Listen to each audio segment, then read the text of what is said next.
മകൻ അരുൺകുമാർ അന്തിമോപചാരം അർപ്പിക്കുകയാണ്. വി എസിന്റെ വാർദ്ധക്യകാലത്ത് വി എസ് ജീവിതത്തിൽ നിന്ന് മാറി നിന്ന സമയത്ത് ഒരു കൈക്കുഞ്ഞിനെ പോലെ വി എസിനെ അരുൺ എങ്ങനെയാണ് നോക്കിയത് എന്നത് സംബന്ധിച്ച് ഇന്ന് പലരും കുറിച്ച് വെച്ചു കണ്ടു. ഒരു പിതാവിനെ ഒരു മകൻ എങ്ങനെയാണ് സ്വന്തം കുഞ്ഞിനെ പോലെ നോക്കാൻ കഴിയുന്നത് എന്നത് അത്ഭുതത്തോടെ പലരും പറയുന്നുണ്ടായിരുന്നു.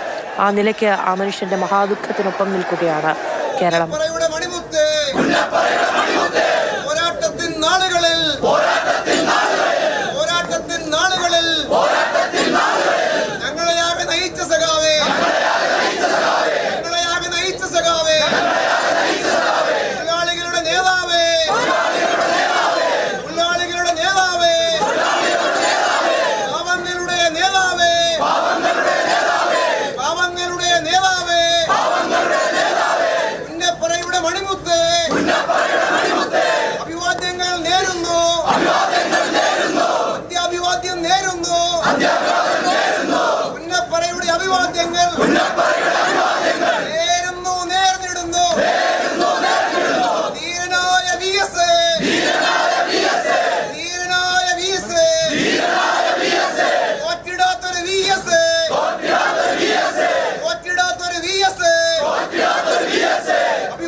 ആലപ്പുഴയുടെ പോരാളി, പുന്നപ്രയുടെ സമരനായകൻ ചങ്കുപറിച്ച് നെഞ്ചുപറിച്ച് അന്ത്യാഭിവാദ്യമർപ്പിച്ച് പുന്നപ്രയിലെ വേലിക്കകത്ത് വീട്ടിൽ നിന്ന് വി എസ് അച്യുതാനന്ദനെ യാത്രയാക്കുകയാണ്.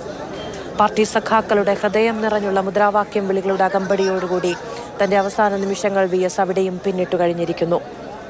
എത്രമേൽ ഹൃദയംഗമമായ, എത്രമേൽ ഉള്ളുപൊട്ടിയുള്ള, എത്രമേൽ സ്നേഹം തിങ്ങി നിറഞ്ഞു നിൽക്കുന്ന നിമിഷങ്ങളാണ് ഒരു മനുഷ്യന് തൻ്റെ അന്തിമയാത്രയിൽ കൈക്കൊള്ളാൻ കഴിയുന്നത് എന്ന് നമ്മളിങ്ങനെ നോക്കിക്കാണുന്നു. മനുഷ്യനായി ജീവിക്കുക എന്നതിൻ്റെ പുണ്യം നമ്മൾ കാണുകയാണ്.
പുന്നപ്രയിലെ വേലിക്കകത്ത് വീട്ടിൽ നിന്ന് വി എസ് അച്യുതാനന്ദന്റെ മൃതദേഹം പൊതുദർശന ചടങ്ങുകൾ പൂർത്തിയാക്കി എന്ന് പറയാൻ കഴിയുമോ എന്നറിയില്ല.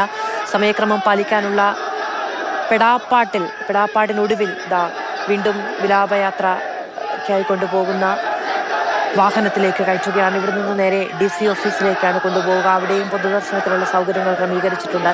ഇവിടെ കാണാൻ കഴിയാത്തവർ അവിടേക്ക് വരണമെന്ന് നിർദ്ദേശം നൽകിയിട്ടുണ്ട്. പുന്നപ്രയിലെ വീട്ടിൽ നിന്ന് വികാരഭരിതമായ യാത്രയെപ്പാണ് സഖാക്കൾ നൽകുന്നത്.